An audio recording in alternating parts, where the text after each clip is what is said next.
The Flash is a show that embarks the viewer in a lot of aspects of science fiction.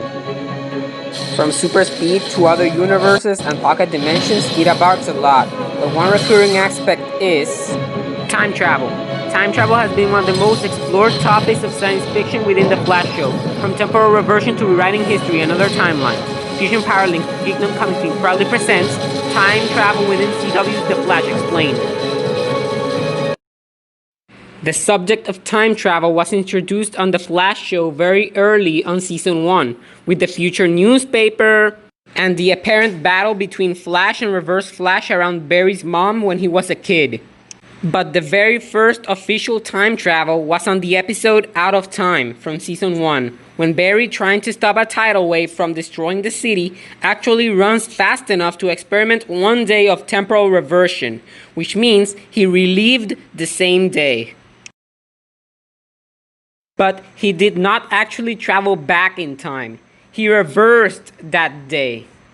The first time he actually time traveled was on the Season 1 finale, Fast Enough, when, encouraged by Harrison Wells, aka Eobard Thawne, the Reverse Flash, he actually accessed the Speed Force. And here is where the explanation starts. The Speed Force is the source of Barry's super speed. In the comics, Barry once said, "The night I was hit by lightning and doused in chemicals, it created the Speed Force."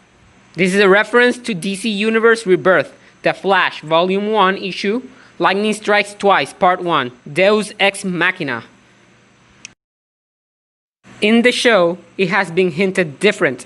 According to the Speed Force itself, talking, yes, in the show the Speed Force is sentient. It used the appearance of Joe West to basically say its existence began with the first particle and will end with the last particle dies. Reference to Season 2's episode, The Runaway Dinosaur. According to Eobard Thawne, when he was taking the appearance of Harrison Wells, he said,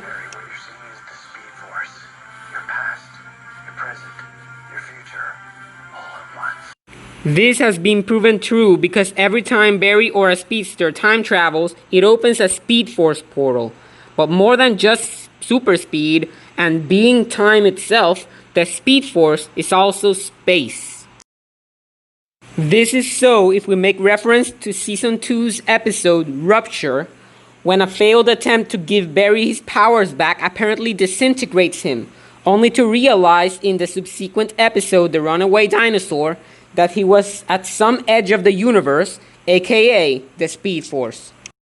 But it seems I'm only explaining the Speed Force. Well, back to time travel. Speedsters in the show mostly use the Speed Force to time travel. Yes, the Flash show follows the theory that if you change something in the past, you screw up the present and the future. The theory follows the fact that when you change the past, you create a new timeline. Both things have been hinted in Season 1's episode Rogue Time, that follows the events of episode Out of Time, in which Barry, once experimenting temporal reversion, remembers the horrific events of last episode, changing stuff only to make it worse, and Thawne worried for the timeline's sake.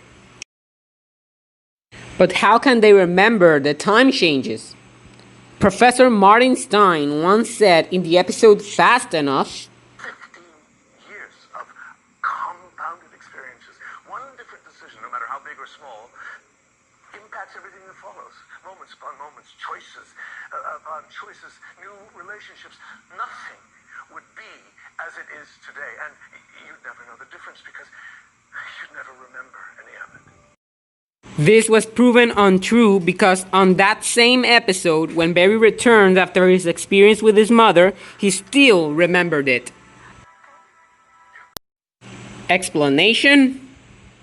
There is no actual explanation, but in Flash's case, the most probable possibility would be that since the Speed Force is time and space, it recollects every aspect of every timeline into itself, being like a time-proof encyclopedia.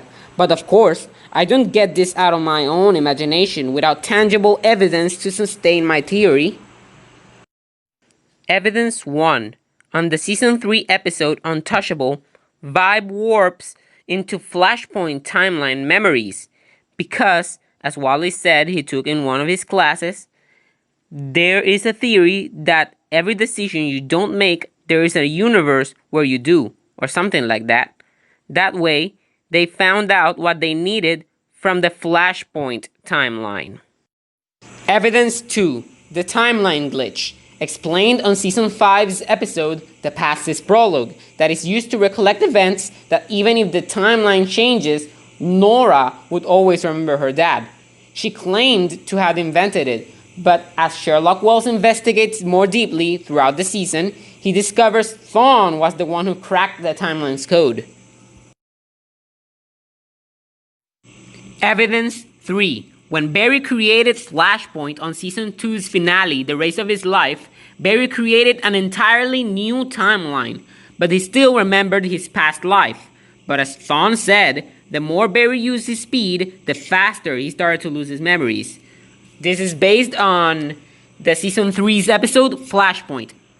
This can support my theory because if the speedsters can remember past timelines because of the speed force, as I previously theorized, it could stand to reason that if the speed force, which is sentient, doesn't agree with your decisions to change time, then you could start to forget your past life. Which is the reason that when the Flashpoint was set back to normal, Barry still remembers the events of Flashpoint, so that the lesson is learned. Maybe. But you may think this does not explain how Reverse Flash doesn't seem to be affected. Well, that is because of the negative speed force, but that's a subject for a video on its own. More importantly, why do non-speedster characters remember stuff from characters that were erased from existence? That is simple. This only happens because those events happen within the same timeline. Non-speedster characters don't remember things when the timeline itself is overwritten, unless they're living in it when it's being overwritten. Except for the Vibes, of course, which remember all. Now that time travel for the Flash show has been explained, let me tell you 4 minor timeline changes within the show that maybe you didn't notice. Not very relevant to the storyline they have created for the show, but maybe enough to be shocking. Number 1. Caitlin's father's illness. On Season 2, Caitlin was once talking to Jay before Team Flash discovered he was really Hunter Solomon, aka Zoom. She said her father had... My dad had multiple sclerosis.